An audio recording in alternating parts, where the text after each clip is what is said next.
Welcome back to episode 38 of Off the Wall podcast. I'm your host, Bobby, joined by Matt and Melo. What's up, boys? It's good to be back on the podcast here. I'm feeling myself a little bit today.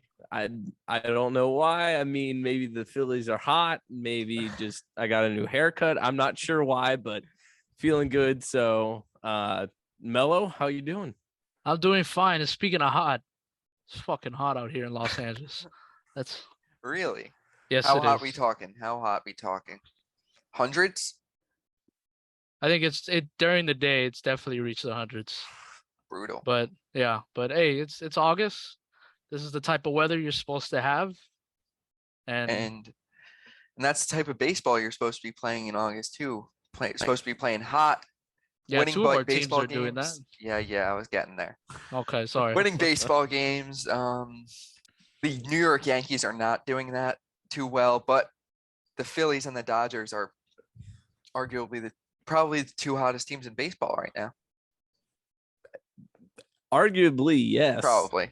Throw the Braves in there. They were pretty good. Mets are pretty good too. They've been pretty good as of late too.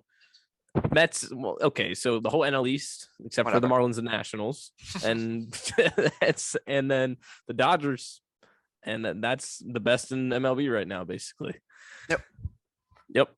All right. So okay, that's end of the pod, guys. We'll talk to you next week. We'll see you next week. No, we're kidding. We're kidding. All right. So tonight. Blah, blah, blah, blah, blah, blah. All right. I'm just thrown off because the Yankees are playing horribly. I just can't really comprehend what's going on. But we'll be going over our three teams because those are probably the most noteworthy teams in baseball right now, like we just said, for some reasons different than others. And we'll talk about Chris Sale, his little accident, supposedly. And our good friend, real quick, before we get into everything else, our good friend of the pod, Joey Zanaboni, getting the call up to the major leagues. Finally getting to call a major league game. When is he doing it again? Sometime next week? Next Wednesday, Seattle Mariners versus Anaheim Angels at the Big A in Anaheim. And let's see if I can don't have to go to jury duty next week. Oh. I'll be out there. Hold on. Definitely. I'll be out there. Hold on. Pause. Sorry. We can't go. Hey. You're going to jury duty? Supposedly. I already called it off once because I was working. I didn't open the letter or anything until the night of. So I called them and oh yeah, we don't need you. If you want to postpone, go ahead. I was like, all right, cool. So then August 15th, hopefully they don't need me. They don't need my services. And if I do, hopefully I don't have to go Wednesday because I want to go to a baseball game. Well, your services are needed elsewhere, you tell them. Yes. I want to go see my friend. He's now calling his first professional MLB game. Yeah, that's incredible. So shout out to Joey. Great guy, great dude. Very happy for him. Deserves it. He was when we had him on the pod, he was saying, if this ever gets to Major League Baseball, on Wednesday, it will. So shout out to him. All right. Here we go. So let's get into the rest of the episode. Let's just kick it off with you guys, because you guys are riding this high of winning, which I'm not really, I'm kind of forgetting at this point. But Matt, you know what? Let's give it to you, because you got to be feeling good. You got the nice haircut. The Phillies are winning baseball games. The sixth best record in baseball? Fifth? Sixth? The sixth. So we just put out a post today, Thursday for all you people listening. And when I saw the accumulated standings and it was Phillies sixth place, I was, well, that does not seem right. As a Phillies fan, I swear, every time going down through the weekly ESPN, Bleacher Report, whatever, power rankings, we're always 15th, 14th, 16th. Every single time we were your definition of average, mid. We were mid. You out. He's using the word mid. That whole stat came out about the Phillies being literally 500 in their last whatever games it was, and it was ridiculous because they were terrible. And right now, yeah, feeling myself a little bit. Phillies are sitting pretty good. They got the second wild card spot as of right now. So we're going to go back a little far. So they played the Braves, 2-game set, split it. So not too interesting. And the Braves hammered the Phillies in one of them, but that's not good. Yeah, okay. But then they went on a real winning streak. So they swept the Nationals in a 4-game series, and they hit 14 jacks, I think. Yeah, it was something like that. Insane series. You look up, you get the score notification every single time somebody scores a run, and it was just another home run from the Phillies. It was Derek Hall getting another RBI. I love that guy, by the way. He has stepped up big time since the one Bryce and Harper only. went down. Yes, I mean, I had no clue who he was before it came up. Now, granted, I'm not a big prospect guy, but okay. And then took 2 out of 3 from the Marlins. They lost today, but they did get to Sandy Alcantara, debatably the NL Cy Young winner yesterday.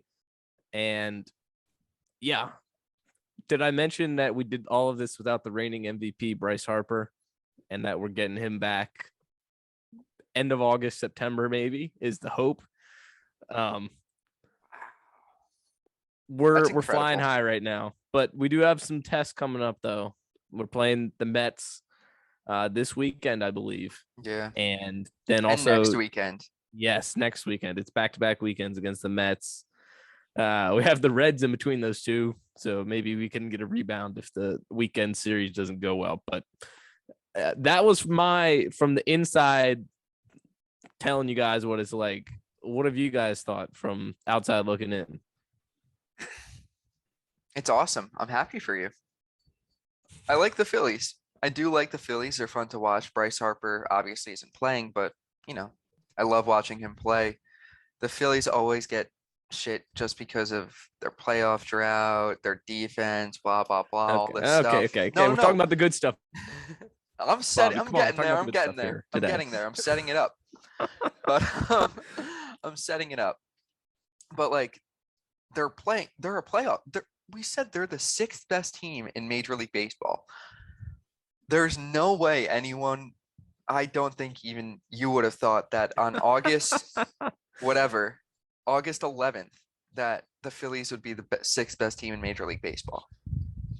That's pretty surreal to think about, and I love it. And I wouldn't be shocked if they're the number 1 wild card, if they have the number 1 wild card team. Wow. Okay. If they just keep riding this wave, it's no matter Bryce Harper coming back, maybe the Padres regress a little bit. We'll get into that with the Dodgers, maybe beating them up a little bit. I don't know. It could happen. The Phillies just have to keep riding this wave, staying hot. I'm happy for you. Melo? Yes, I'm very happy for you, Matt. And listen, the Phillies came into Dodger Stadium at the end of May, and they took 3 out of 4 games. And they were a Corey Knebel blown save from sweeping, taking all 4 games. Former Dodger, right? Yes, former Dodger opener legend Corey Knebel. And after that series was over, I told myself, it's okay. These 3 wins are not going to mean anything in the long term. Well, I look like an idiot now, but I'm happy for you, Matt. Phillies are playing some good ball. Everything's going right in Matt's world right now. And I seriously, I cannot be happier for you. And I hope this continues because we all want to see the Phillies back in the postseason. Yes. Real quick, I'm sorry, I completely disregarded the Atlanta Braves from the first wild card spot, so I'm gonna retract my take on that. Not gonna lie, I realized that a minute after. Rip. So way to crash the high, Bobby. Thanks. Yeah, I was feeling real good. That I thought you had confidence. I was like, okay, Phillies overtake the Braves. We like that, but yeah, I don't know about that. Okay, well, I got 3 things I want to say yet on the Phillies at least. Go. 1, double agent Corey Knebel sabotaged the series. I'm still convinced that's what happened because he has not been good for the Phillies, really. Second of all, I forgot to mention first in my first rant, Rhys Hoskins, 4 home runs or 4 games with a home run in every one, back to back to back to back. That's pretty good. I mean, that's just pretty good. Also, JT Realmuto, best catcher in baseball, is back.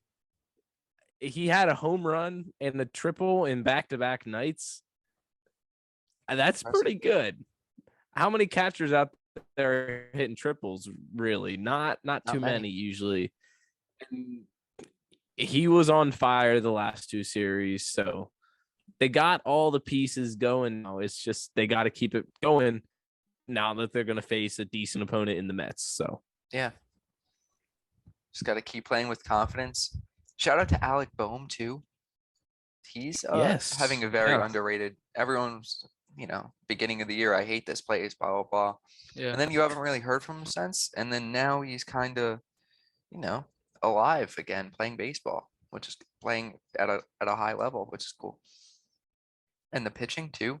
Getting hits. Yeah. Zach Wheeler, Aaron Nola, they're pretty good. That's a scary one too. Oh yeah. They can easily walk into a postseason series and steal 2. Mm-hmm. Yeah. Kyle Gibson, Noah Syndergaard. Oh yeah. Zach Eflin. Forgot about Noah Syndergaard. That's still weird to me. I haven't processed that yet. He did all right. He only gave up 2 earned runs, so I may end up getting a Phillies Noah Syndergaard jersey. We'll see. Well, didn't he have one bad start? His first start, he gave up 4, I think. I don't know, but the game got cut short then because of rain. Yeah, it was raining. That's why. Yeah, it doesn't count. Okay, we won't count that one because it was raining. Melo doesn't know what rain is, so no, I don't. We tried to explain it to him. out here, man. It wouldn't work out, but desert now out here. It's not even no grass anywhere anymore. It's hot out here. Rained here today. I should have sent you some rain. You should have. We need it. El Nino was supposed to come like 3 years ago. I'm still waiting for it. All right. Melo, take it away. Talk about your Dodgers. Oh, one more thing. Fucking Phillies, man. Think about it. If this keeps continuing, Matt's gonna have a nice October. He's gonna be watching the Eagles possibly win the NFC East, and his Phillies are gonna be in the playoffs. Yes. And who knows? Maybe no, I'm just kidding. I'm confident the 76ers get Kevin Durant. Yeah, I'm not confident in that. No. and I'm not a 76ers fan, so we're not interested in that. Okay. Yeah, this is a baseball podcast. Let's settle in. Right. Let's settle in. There we go. Getting out of control. Fly, Eagles, fly. Go, Melo. Talk about your Dodgers. Your 79-12 Dodgers or something, whatever they are. San Diego? I didn't realize they actually almost had 79 wins. I think they're at 73, no? 77 and 33. 77. No big deal. Yeah, no big deal. Just continuing what we're doing. Just handle business. San Diego? Shut the fuck up. Wow. Shut the fuck up.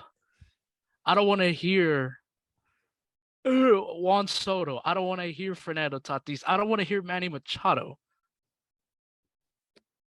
The San Diego Padres came into Dodger Stadium, mostly their fans, but I'm sure some of the organization and the players too, came into Dodger Stadium with their chest out. Oh, look, we made all these big moves at the trade deadline. We might not catch the Dodgers for the division, but we're going to try and make it interesting. And the Dodgers completely kicked the shit out of them all 3 nights. We didn't even given the first night, that was the Vin Scully night. Yes. And they were guaranteed to win, no matter who was out there. We were winning that game no matter what. So there wasn't the Padre. If you threw out the team of all-stars, they were gonna win 25-0. I mean, we still kicked the shit out of them. It doesn't matter. They did. I was just pointing that out. We didn't even see Josh Hader this weekend. Didn't even take off his jacket. That probably didn't even put on his spikes either. But like I said this from the beginning, and I'm gonna say it again. And we have a clip on this. either on our podcasting page or the main page. The San Diego Padres, Los Angeles Dodgers, it's not a rivalry. It is one-sided. I don't know what more we can do. We're kicking the crap out of them every time we play them. No matter who they have on the team. Yeah, it doesn't matter.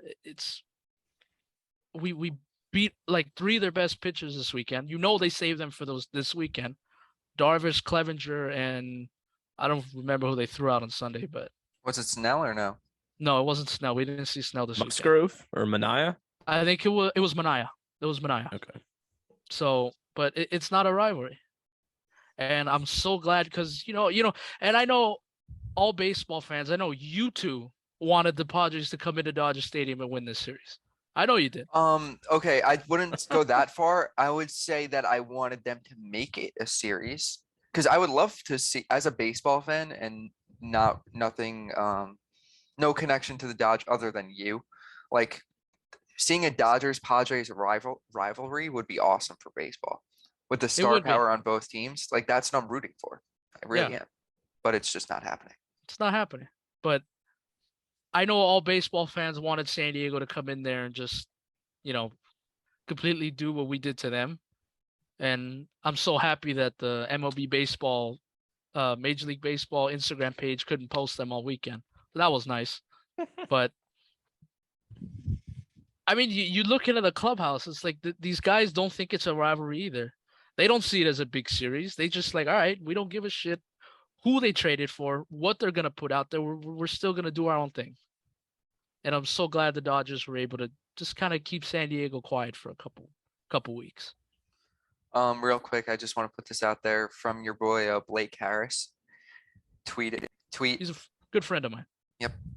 Dating back to last season, the Dodgers are 118-44 over their last 162 games, the greatest 162 game stretch by any MLB team in the expansion era. That's impressive, but we have to win 11 games in October. That's all we got to do. That's all that matters. That's all that matters. Dodgers can win 200 games. They can go 162-0. Doesn't matter. What did they do in October? But happy for the Dodgers. They completed a 10-game homestand where they won all 10. They swept. Who did they beat? I think it was. No, hang on. I think I said that wrong. But either way, they took all 5 games in this homestand. But they've won 10 in a row. That's what I'm trying to say here. Yeah. Pretty impressive. Yeah. So the magic number is now 37, by the way. We're going to start this now. Insane.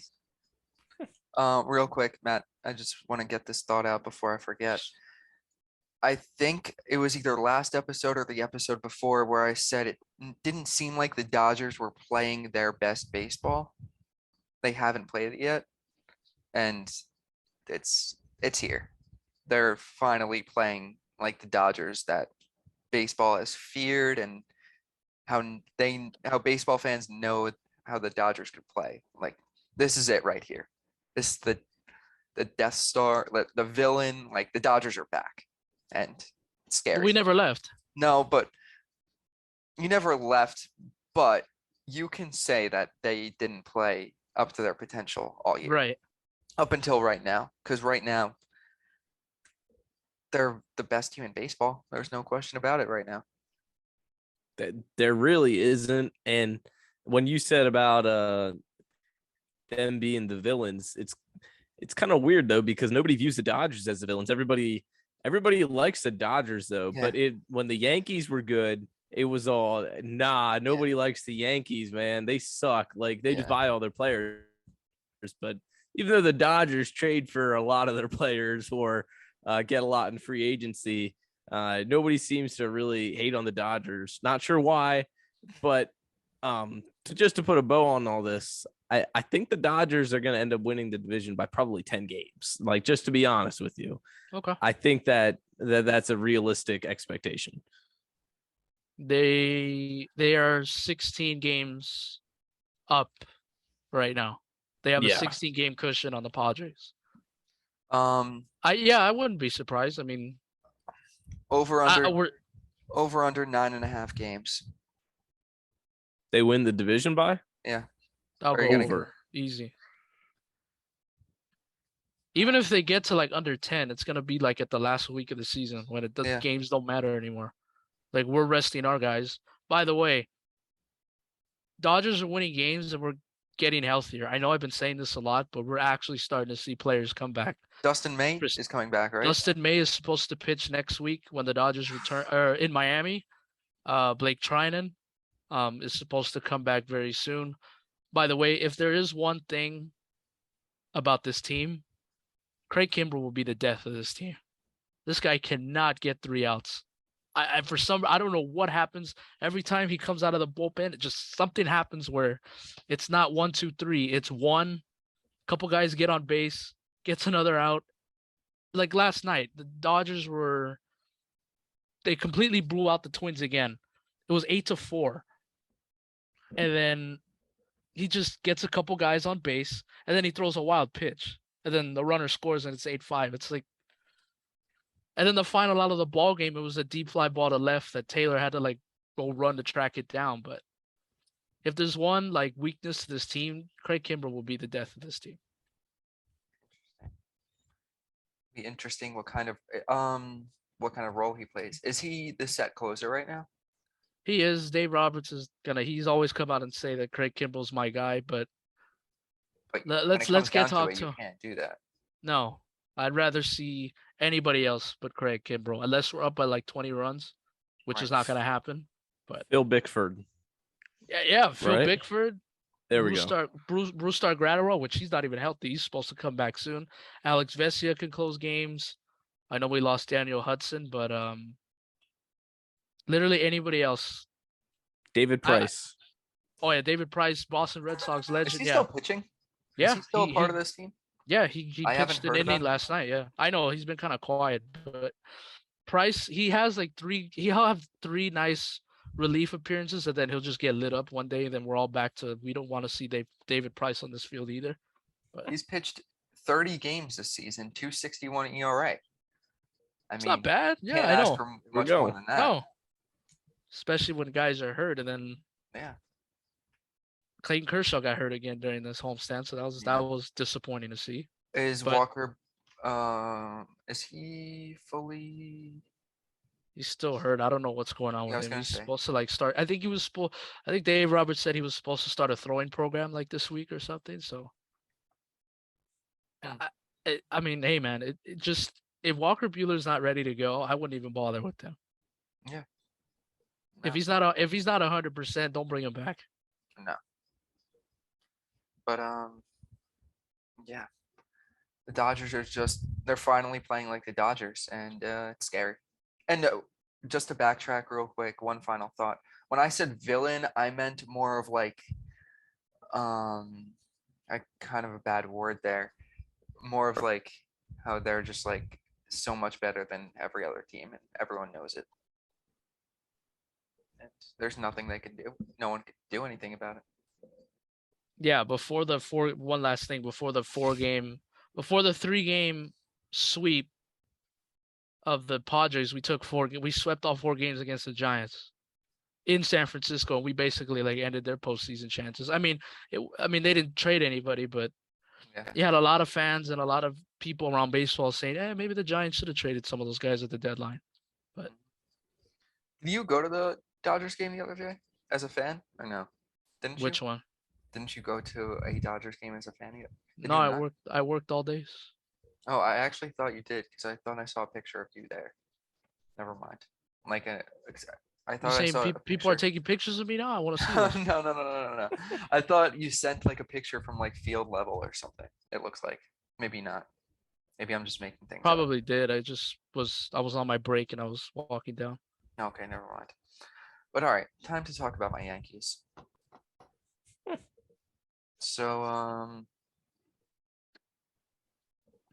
they're not Go ahead, exactly... Bobby. You got the floor, Bobby. You go ahead. You saw me and Melo give our teams some love. How they've been doing. So, all right. How the Yankees been, Bobby? Well, okay. It's crazy that they have not been playing good baseball at all. I don't know the exact numbers. It's probably like 500 in the month of July, something along those lines. But they're still 71 and 41 on the year. Like we can't baseball fans and Yankee fans can't act like um they're like completely falling apart. Like they still have like what the third best, fourth or fifth best record in baseball, something like that. So second in the AL right behind the Astros, or half game separates them. But I mean, they're not playing good baseball. That's all it is. Aaron Judge is still carrying or keeping them alive, but they just got swept. No, they didn't. They lost 2 out of 3 to Seattle, and they got swept by the Cardinals, which was, not good. They lost 13 extra innings to the Mariners. It was a 0-0 game against Luis Castillo of the Seattle Mariners. Shut it down. That was a great game. It was, but it wasn't exactly a good outcome. It was interesting though because it was Cole versus Castillo, like the two aces. But they battled. That was then hold on. Before, did you guys see the base running errors that the Yankees made? They made outs on the bases in the 10th, 11th, 12th, and I think 13th, or like 10th, 11th, 12th innings. They made outs on the bases for like base running errors. Pathetic. It was horrible. Like I've never seen anything like that. But it was just so bad. But I forget what the record is now, but since the Yankees have traded away Joey Gallo, they've won one game, I think. And 7-1, 1-7. 1-7, and the Dodgers are what, probably 8-0? Probably. Whatever it is, because they've won 10 straight. But to backtrack to the Dodgers real quick, Joey Gallo hit his go-ahead home run. Wednesday night? Last night. That was awesome. Yes, it was opposite field too, may I add. That was so cool because obviously he had it rough in New York. Everyone in the world knows that. And for him, like, if you guys saw his post-game interview, he was lighting up, dude. It looked like he was like the happiest person in the world. And whoever was interviewed, I don't know the reporter's name, but she was asking him questions, and he was like, he just looked like, yeah. He just looked like he was having so much fun. Fans were like chanting his name and stuff. And then when they were talking to him in the clubhouse, the players were chanting his name, and he was just having so much fun. It was cool, very cool to see, because he seems like a great guy and stuff. But hopefully he has success in LA. And I like the comment that he made. He was like, "I thought we were winning a lot in New York, but when I come here and they're winning even more, and I don't know how that's possible," or something like that. And that was cool. But it's cool to see him come back out of his shell and kind of be himself again, because it seemed like New York really took a toll on him. But to go back to the Yankees, I can make the excuse that Stanton is out and Rizzo just came back yesterday, but at the end of the day, like, you can't lose.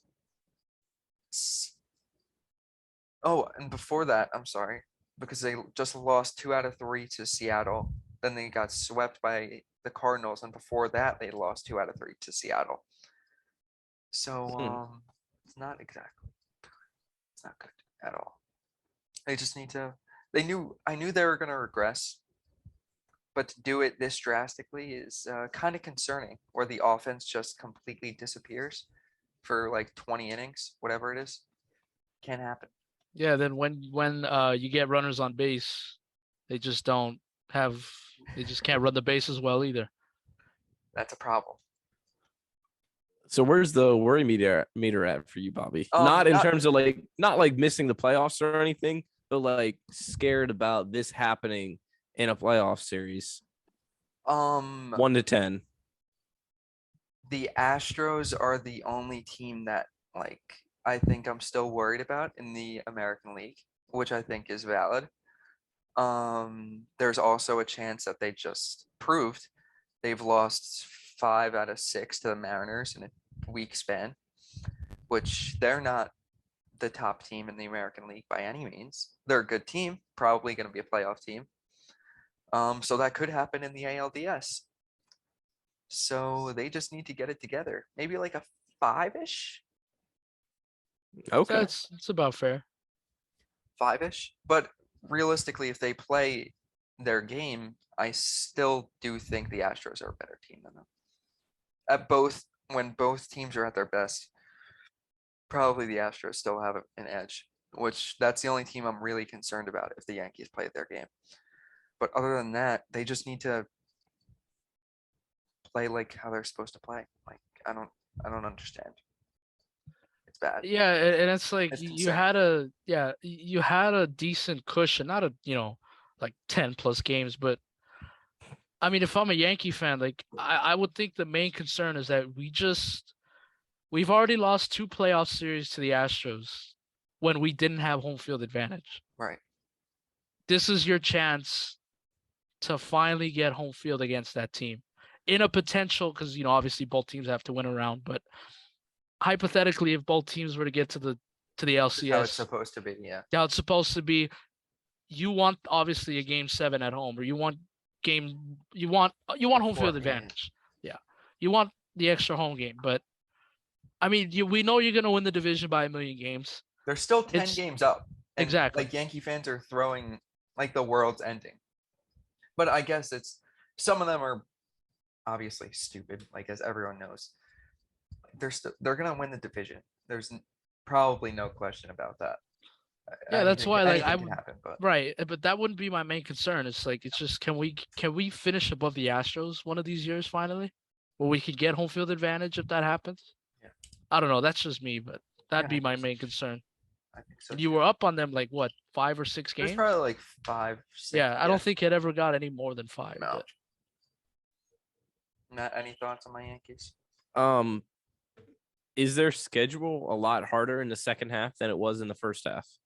I didn't think so. I thought it was lower. Like, real quick. Okay, well, they kind of do have a tough stretch this weekend. 3 in Boston, 3 against Tampa Bay, 4 against Toronto, 2 against the Mets. That's kind of a tough stretch. That's tough, yeah. But then it goes into 3 against Oakland, 4 against Oakland, and 3 against the Angels, which is like kind of balances that out. Then Tampa Bay, Minnesota, Tampa Bay, Red Sox, Brewers. Interesting. Brewers. Cool. it'll be fun. Pirates, Red Sox, Blue Jays, Orioles, Rangers. They end the season with. So it's kind of, I would say it's balanced between good teams and then crappy teams. But, Yeah, then obviously you're not naive, Bobby. You're a Yankee fan. Obviously, you know Boston's gonna play you very tough because Right. they're not doing I so didn't know where good. you So were they going want, with that. yeah, they're not so good right now, and they want to take you down with. They want to take them down with you, Oh yeah. with them. So No matter how bad, which they're still, I mean, they're not great, but no matter how bad they are, it's still going to be a playoff game, right, atmosphere. atmosphere. Yeah. But okay, the one positive, Aaron Judge has 45 home runs right now. Give me a number. What does he finish with? 65. I'll go 62. My prediction a few weeks ago was 63, and I'm gonna stick with that. Okay. Imagine When does he get it? what? Okay, let's do this. When he ties 61. Roger Maris. I just want to like talk about it as a Yankee fan perspective. That 61 number, like that's absurd. It's kind of weird, but obviously he did it in 1961. He hit 61 home runs, and if he breaks it this year, Maris will be holding the record for 61 years. Oh wow, Kind I of didn't know that. Weird thing. But for him to hit more than 61 home runs this year would just be like such a special. Obviously, I didn't watch Roger Maris or no one like any of that. But like that number being so iconic in Yankee history and baseball history, I guess, because some people believe like that's the real home home run king, I guess. But I don't think so. But there's people out there. But like that number is so iconic, and for Aaron Judge to pass that number would be like I don't even. It would be unbelievable. And yeah, he better do it. That'd be one of the greatest things you'd ever see. Any of us had ever seen. Yeah. This generation. Mm-hmm. Because obviously we were. I mean, I wasn't around when Bonds was hitting 73 home runs. You were going to talk about Maris. I'm like, what? Oh no. Like no, obviously not. That wasn't even an idea yet, dude. My parents weren't even alive yet when that. But obviously we weren't around when Bonds was hitting when. McGuire and Bonds, they were hitting like 60 home runs in a season, but so this would be the closest thing. Yeah. And Aaron Judge is a likable person, and he's a star, so I think it would be awesome. I think everybody would not have a problem with it. And it's insane too. He's batting .304 this season, also. Like he's not just mashing all these home runs; he's batting for average. It's absurd, and it's not a lot, but he has 11 stolen bases, which is kind of impressive for a person like him. Just a yes or no question. Bobby, I'll go to you first. Is Judge the MVP now? There's no question about it. He was the MVP a month ago. Yeah. Melo? I said yes when we were talking about Ohtani and we were comparing the two. So you did. I stayed on it. I stayed on the Judge train. So I'm not getting off. So yeah, he's the MVP. He should be the unanimous MVP this year. I gotta go yes. So I'm flipping back to Judge now. Yeah, I think it's gonna be unanimous too. I think. God forbid anything. No, hold on, I'm not even saying that. But no. As of right now, I think he has to be the unanimous MVP. It's awesome, man. He's gonna break the record and he's gonna leave in the off season. This is gonna be tremendous. I'll save that for another How day. about this for a farewell? You want to talk about a farewell season? And then where he's going though if he leaves, right? He's not coming anywhere out here. He's not touching the West. He's not touching the West Coast. No, he's okay. Yeah, then he can come so he can break Bonds' 73 record. That'd be great. Yeah, but what you talk about a farewell season to New York, breaks Roger Maris' 61 record, wins the MVP. Let's see what happens in October. And he's like, see you guys, I'm out. But imagine if he breaks Roger Maris's record and the Yankees don't pay him what he wants. You know how disgraceful that would be to the Yankees franchise? That'd be one of the biggest middle fingers in sports.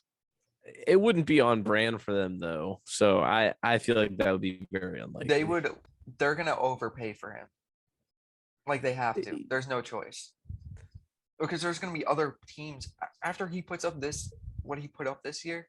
There's gonna be teams that weren't even in the conversation last offseason that are gonna be like, oh my God, we need Aaron Judge. It's kind of like it's not the same exact thing, but how we were talking about with Luis Castillo at the trade deadline. So many teams were in on him. The only reason to get him is to overpay. And I think the Yankees are just going to have to literally open their checkbook, hand it to him, and say, fill out whatever you want, and then we'll put the C on your chest and call it a day. Yeah, they're going to have to, the front office is going to have to bite their tongue on this one. Just give him what he wants. But I mean, this could be also, I know like this is way down the line, and I'm sure we're going to be talking about this like all off season, but this could turn into, if the Yankees are not careful with this could turn into like exactly what happened to Freddie last year, where, the Yankees give him an offer, doesn't like it, and says, you know what, I'm going to go listen to other teams and I'll get what I want. Yeah. Or Yankees give Aaron Judge's agent an offer. Aaron Judge's agent doesn't tells him, and then he signs with the Dodgers. Right? Isn't that how the story went? It sounds familiar. Yeah, sounds familiar. Yeah. According to Doug Gottlieb. Yeah. Yeah, I don't know. All right. Yeah, that's enough talking about the Yankees. Yeah, we'll make Giancarlo we'll make Giancarlo the captain next year. Can't wait for that one. Stop it. Yeah. So, I mean, that wraps up our three teams. Real quick, I just want to talk about the Chris Sale injury. because we haven't talked about it yet. But apparently, because he was out with his broken pinky or finger, whatever it happened when he got hit with a line drive. Apparently, he was riding a bike, fell off the bike, or bike accident of some sort. I think it said he fell off, broke his wrist, out for the year. Is anyone gonna stand up and say that there's definitely more to this story than he fell off a bike incident? Yeah, I called bullshit immediately when I heard that. When I saw that, I was like, "There's got to be something more." At least Tatis was kind of upfront about it. Yeah, I was on my motorcycle and I fell or whatever. Yeah. But just say you did something stupid. Hey, I mean, listen. One prominent figure in the United States already fell off a bike this year. There's no reason to doubt that it's possible that a professional sports player, not nearly as important as this other person fell off a bike, Some could people fall might off say. of a bike. Some people might say that. I don't know. I'm not gonna doubt Chris Sale. He fell off a bike. I'm gonna believe him. Hey, weirder things have happened. Zach Wheeler tore his fingernail off partially while I was zipping up his pants. They're trying to put his pants on. Yeah. So Didn't I'm not gonna bash falling off a bike. So I know this is not baseball, but Jason Pierre-Paul blowing up his finger, 4th of July. That was crazy. No, that laugh makes me crack up every time I say that, I swear. I mean, it can happen. And, can I say something, admit to something? I don't know how to ride a bike, so I shouldn't even be talking about this. Melo. Yes. Hold on. Oh, man. Are we in a safe space right now? Yeah. I'm going to shake your hand because I don't know either. Way, there we go. How crazy is that? No. That is insane. I would have never told you guys in my life. I'm not afraid Melo to didn't admit say it. that. If I'm Melo never said that, I would have never said that in my life. I'm Sorry. not even joking. Sorry, Matt. I'm not afraid to admit it at all. I don't know how to ride a bike. This is the 21st century. This is not the 20th century where all you had to do was ride a bike. There's other things to do now. That's crazy. Hold on. I would have never said that if you didn't say that. That is insane. I speak for the group. You're amazing. Thank you. So the majority of the people on this podcast do not know how to ride a bike. That is correct. Oh, I never thought I would be in the minority of people who know how to ride a bike. That's incredible. I wouldn't even get on it if there was training wheels on it. Wow. Okay, so that's incredible. Whenever 3 of us meet up, I get to help you guys learn how to ride a bike. Not happening. No, you know what? No, hold on. This is what's gonna happen. Hop in my car. And whenever if we meet up, Matt's gonna have the bike. He's gonna ride it, and then we're gonna have the 2 sidecars, and then we're gonna have little sidecars, and we're gonna have helmets on. I was thinking of that. I thought it was gonna be more of we'll put the training wheels on your bike, and then I'll be the person who stands behind and pushes and holds on, and then I'll let go, and you guys ride off, and you don't fall over unless you turn into Chris Sale, and then one of you breaks your wrist. But you're not my father. Fine. You know what? Maybe. I'll think about it. All right, we're ending it right there. Learn to ride a bike. That's insane. Not happening. All right. That's it. That's it. 20 years old. I'm 20 years old. I think my time has passed with that. Oh my God. That's crazy. I can't believe it. I feel like we're on another level right now. Like we're connected on a different level right now. Because I walk everywhere. That's why. I drive everywhere. Well, obviously now, but like growing up, I walked everywhere. Or I went with my mommy in her car. Little Melo. That's crazy. All right. All right, that's it. We're ending it right there. We'll see you guys next week. Peace. See ya. See ya.